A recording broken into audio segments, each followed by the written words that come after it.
ప్రభువు పేరిట మీ అందరికీ షలోం. ఈరోజు దేవుని వాగ్దానము. దుఃఖపడువారు ధన్యులు, వారు ఓదార్చబడుదురు.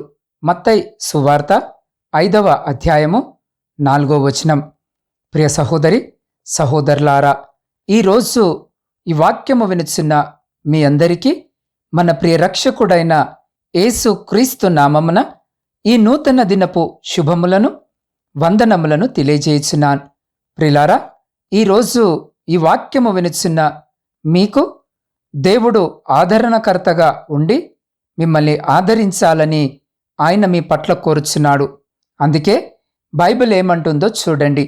దుఃఖపడువారు ధన్యులు, వారు ఓదార్చబడుదురు అన్న వచనము ప్రకారం ప్రిలారా, ఇంతటి గొప్ప ఆదరణపూరితమైన దేవుని వాక్యాన్ని ఈ పరిశుద్ధ దినము మీ ముందుకు తీసుకురావడం నాకెంతో ఆనందముగా ఉన్నది. ప్రిలారా, దుఃఖించడానికి ఇష్టపడే మనిషి ఈ లోకములో కనిపించడు. ప్రతి ఒక్కరూ సంతోషముగా ఉండాలని కోరుకుంటారు. అలా జీవించడానికి ప్రయత్నిస్తుంటారు. మనము కూడా దుఃఖిస్తున్న వారిని సంతోషముగా ఉండాలని చెప్తాము, కానీ సంతోషంగానున్న వారిని దుఃఖించమని చెప్పము. కానీ దీనికి వ్యతిరేకముగా యేసు ప్రభువారు బోధిస్తున్నారు. అంటే మనము దుఃఖముతో ఉంటే చూసి ఆనందించేవాడా ఆయన అంటే అలా కానే కాదు. ఆయన శారీరకమైన దుఃఖము గురించి మాట్లాడుటలేదు, మనో దుఃఖము గురించి మాట్లాడుతున్నాడు. ప్రిలారా, మన పాపముల నిమిత్తము పశ్చాత్తాపముతో కూడిన దుఃఖము కలిగి ఉంటే మనము ధన్యులమవుతాం. దైవ చిత్తానుసారమైన దుఃఖము రక్షణార్థమైన మారు మనసు కలుగజేయును. ఈ మారు మనసు దుఃఖమును పుట్టించదు. అయితే లోక సంబంధమైన దుఃఖము మరణమును కలుగజేయును. ప్రిలారా, దైవ చిత్తానుసారమైన దుఃఖమును పుట్టించదు, ఆనందముతో ముంచెత్తుతుంది. ఈ దుఃఖము మన హృదయాన్ని కృంగదీయదు, కృంగిన హృదయాన్ని ఉజ్జీవింపజేస్తుంది. ఈ దుఃఖము భారమైనది కాదు, భారమైన హృదయాన్ని తేలిక చేస్తుంది. అయితే లోక సంబంధమైన దుఃఖము మరణమును కలగజేయును. మరణము నుండి అంటే నిత్య మరణము నుండి తప్పించబడాలి అంటే దైవ చిత్తానుసారమైన దుఃఖము మనము కలిగి ఉండాలి. ప్రియులారా, ఇలాంటి దుఃఖము మనము కలిగి ఉంటే ఆయనే మనలను ఆదరిస్తాడు, ఓదారుస్తాడు. దేవుడు మమ్మును ఏ ఆదరణతో ఆదరించున్నాడో ఆ ఆదరణతో ఎట్టి శ్రమలలో ఉన్నవారినైనను ఆదరించుటకు శక్తిగలవారమగునట్లు ఆయన మా శ్రమ అంతటిలో మమ్మను ఆదరించున్నాడు అన్న వచనముల ప్రకారం ప్రిలారా, దేవుడు ఈరోజు మిమ్మల్ని ఓదారుస్తాడు. ప్రిలారా, ఒకవేళ ఈరోజు ఈ వాక్యము వినుచు మీరు మీ వ్యక్తిగత శ్రమల వల్ల మీరు బాధను అనుభవిస్తుండవచ్చు, లేక ఇతరుల మాటలతో మీరు బాధపడవచ్చును. మీరు చేయలేని విషయాలు వారు ఎత్తి చూపుతూ ఉండవచ్చును. ప్రిలారా, వారు మిమ్మల్ని దోషిగా తీర్చిదిద్ది ఉండవచ్చును. వారు మీరు పని చేస్తున్న స్థలములో మీ పేరును పాడు చేసి ఉండవచ్చును. మరియు ఆ కారణంగా ప్రజలు మిమ్మల్ని తృణీకరించవచ్చును. ఇది ఎవరికి చెప్పాలో మీకు తెలియని స్థితిలో మీరు ఉండి ఉండవచ్చును. అయితే ఈరోజు ఈ వాక్యము వినుచున్న మీరు ఈలాగున ఎన్నో విషయాల ద్వారా మీ గుండె బ్రద్దలైపోవచ్చును. కాబట్టి ప్రిలారా, ఈరోజు ఈ వాక్యము వినుచున్న మీకు తోడుగా ఉండి మిమ్మల్ని ఆదరించే దేవుడు మీతో కూడా ఉన్నాడని మీరు మరవకండి. కాబట్టి మీరు దేని విషయము కూడా భయపడవలసిన అవసరము లేదు. ఒకవేళ ఈరోజు ఈ వాక్యము వినుచున్న మీ కుటుంబ సభ్యులు బాధలు ఎదుర్కొంటున్నప్పుడు వారు తమ వ్యాధి నుండి స్వస్థత పొంది తిరిగి వస్తారని మీరు ఆలోచిస్తూ ఉండవచ్చును. కానీ వారు సజీవముగా ఇంటికి తిరిగి రాలేదని, మరియు అది మీ హృదయాన్ని బ్రద్దలు చేసి మిమ్మల్ని ఎన్నో బాధలలో ముంచివేసి ఉండవచ్చును. కానీ ప్రియులారా, దేవుడు మిమ్మల్ని ఆదరిస్తాడు. వారి ఆలోచనలు మరి ప్రార్థనలు మీ వద్ద ఉన్నాయని ప్రజలు మిమ్మల్ని ఓదార్చడానికి ప్రయత్నించి ఉండవచ్చును. కానీ ఆ ప్రార్థనలు ఏవి మీ జీవితంలో పనిచేయకపోవచ్చును. కానీ ఈరోజు దేవుని యొక్క ఆదరణపూరితమైన మాటలు మీ హృదయాన్ని నింపుతాయి మరియు అది మీ ఆత్మను పునరుద్ధరిస్తుంది. కనుకనే మీరందరూ ధైర్యముగా ఉండండి. ప్రియ సహోదరి సహోదరులారా, అందుకే బైబిల్ ఏమంటుందో చూడండి. దుఃఖపడువారు ధన్యులు, వారు ఓదార్చబడుదురు అన్న వచనము ప్రకారం దుఃఖించే మీరు ఓదార్చబడతారు. అవును ప్రియులారా, ఈరోజు ఈ వాక్యము వినిచిన్న మీరు ఆశీర్వాదాలను పొందుకుంటారు, మరి మీకు ఓదార్పు లభిస్తుంది. అందుకే పరిశుద్ధ లేఖన భాగాలను మనము గమనించినట్లయితే మన ప్రధాన యాజకుడు మన బలహీనతలయందు మనతో సహానుభావము లేనివాడు కాడుగాని సమస్త విషయాలలోనూ మన వలనే శోధింపబడినను ఆయన పాపము లేనివాడిగా ఉండెను అన్న వచనము ప్రకారం ప్రియులారా, మన బలహీనతలయందు మనతో కూడా ఆయన సహానుభావము కలిగి ఉంటూ శోధింపబడి ఉన్నాడు. అయినప్పటికీ ఆయన పాపము లేనివాడిగా ఉండెను. అలాగుననే మనము కూడా ఉండవలెనని ఆయన మన పట్ల కోరుకొనిచున్నాడు. అంత మాత్రమే కాదు ప్రియులారా, యేసు క్రీస్తు ప్రభు ఈ భూమి మీద జీవించినప్పుడు ఆయన కూడా మన వలనే శోధింపబడ్డాడు. ఆయన కూడా ఎన్నో శోధనలను అనుభవించాడు. సిలువకు వెళ్లే ముందు ఆయన ఎన్నో విమర్శలను కూడా అనుభవించాడు. ప్రజలందరూ ఆయనను దూషణ మాటలతో విమర్శించారు.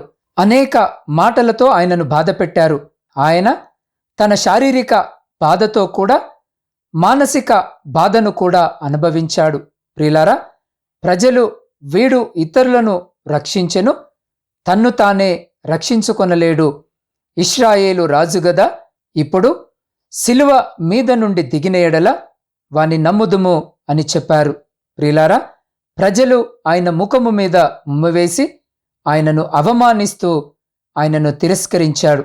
దేవుడు గెత్సెమనే తోటలో ఉన్నప్పుడు ఆయనను ఓదార్చడానికి ఒక దేవదూతను పంపాడు. మరియు ఆ దేవదూత సిలువను భరించడానికి ఆయనను బలపరిచింది. ప్రియులారా, ఒకవేళ ఈరోజు ఈ వాక్యము వినిచున్న మీరు అనేక శ్రమలు లేదా సంతానము లేకుండా ఒంటరిగాను, లేక ఉద్యోగము, అప్పులు, ఇంకా ఇతరేతర సమస్యలను ఒంటరిగా ఎదుర్కొంటూ ఆదరించేవారు లేరని వేదన పడుచున్నారా? అయితే దిగులు పడకండి. ఎందుకంటే మీ జీవితాలను దేవునికి సమర్పించి ఆయన ఆదరణ కొరకు కనిపెట్టుకొని ఉండండి.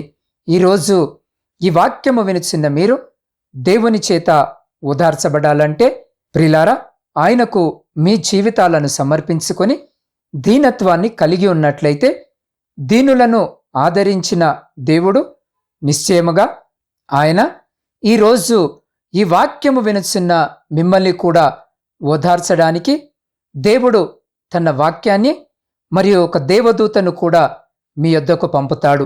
ప్రియులారా, మీ యొద్దకు వచ్చే లక్షలాది మందికి ఆయన మీ ద్వారా ఓదార్పునిచ్చి మీ దుఃఖాన్ని సంతోషముగా మారుస్తాడు. అట్టి రీతిగా మన జీవితాలను స్థిరపరచుకొనుటకు అట్టి కృప, ధన్యత దేవుడు ఈ సమయంలో ఈ వాక్యము వినిచిన్న మీకును, మీ కుటుంబమునకును మరియు మీ ప్రియులగు వారికి ఇప్పుడు ఎల్లప్పుడూ సదా ఎల్లకాలము దయచేసి మిమ్మలందరినీ ఆయన తన శక్తి కలిగిన రెక్కల చాటున భద్రపరిచి సంరక్షించి కాపాడునుగాక. ఆమెన్. ప్రార్థన. సకల ఆశీర్వాదాలకు కారణభూతుడవైన, సమస్త ఆదరణకు కర్తవైన మా ప్రియ పరలోకపు పరమతండ్రి, మీ దయగలిగిన నామానికి స్తుతులు, స్తోత్రాలు, వందనాలను తెలియజేయించినాం.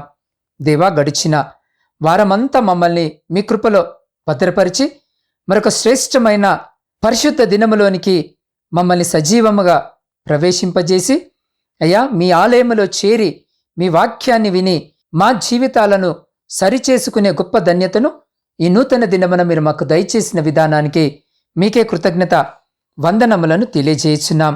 దేవా, మా దయనీయ స్థితిలో నీవే మాకు ఆదరణకర్తగా ఉండి మమ్మల్ని ముందుకు కొనసాగునట్లు చేయము. ప్రభువా, నీవు మాత్రమే మా నిరీక్షణ మరియు ఓదార్పు. అయ్యా, మేమెల్లప్పుడూ నీపై మాత్రమే నమ్మిక కలిగి ఉండుటకు మాకు సహాయము చేయము.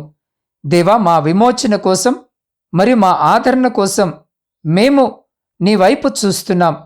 అయ్యా, నీవు దప్పిగలవాని మీద నీళ్లను, ఎండిన భూమి మీద ప్రవాహ జలములను కుమ్మరించెదను అని సెలవిచ్చిన ప్రకారం అయ్యా, మా సంతతి మీద నీ ఆత్మను కుమ్మరించెదనని వాగ్దానము చేసినట్లుగానే ఈరోజు నీవు మమ్మల్ని మరి మా కుటుంబాలను ఆశీర్వదించుము. అయ్యా, నీ దక్షిణ హస్తముతో మమ్మల్ని ఆదుకొనుము. ఆదరణకర్తయై పరిశుద్ధాత్మ దేవుడుగా ఉన్న నీవు మాతో ఉండి మమ్మల్ని ఓదార్చుము. అయ్యా, దీనులమైన మా జీవితాలను నీ శక్తివంతమైన హస్తాలకు సమర్పించుకొనుచున్నాం. అయ్యా, మమ్మల్ని ఆదరించుటకు ఒక దూతను మా కొరకు పంపి మమ్మల్ని నీ ఆదరణ చేత నింపుము.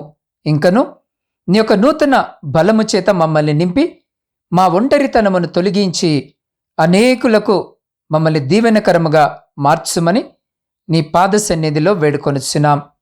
దేవా, ఈ సమయంలో ప్రాముఖ్యముగా శారీరక మానసిక బలహీనతలతో బాధపడుతున్న బిడ్డల కొరకు ప్రార్థిస్తున్నాం. అయా, కరోనా వ్యాధి చేత బాధింపబడుతున్న బిడ్డల కొరకు ప్రార్థిస్తున్నాం. బిడ్డలందరినీ ప్రత్యేకముగా జ్ఞాపకము చేసుకొని బిడ్డలందరిపై మీ పరిశుద్ధమైన హస్తాన్ని ఉంచి బిడ్డలకు సంపూర్ణ స్వస్థతను దయచేయమని వేడుకొనుచున్నాం. అయ్యా, ఈ సమయంలో ఎంతమంది బిడ్డలైతే నా తండ్రి ఈ ప్రార్థనలో ఏకీభవిస్తున్నారో అయ్యా, ప్రతి బిడ్డ యొక్క హృదయవాంఛను ఎరిగిన దేవుడు వింటున్నావు.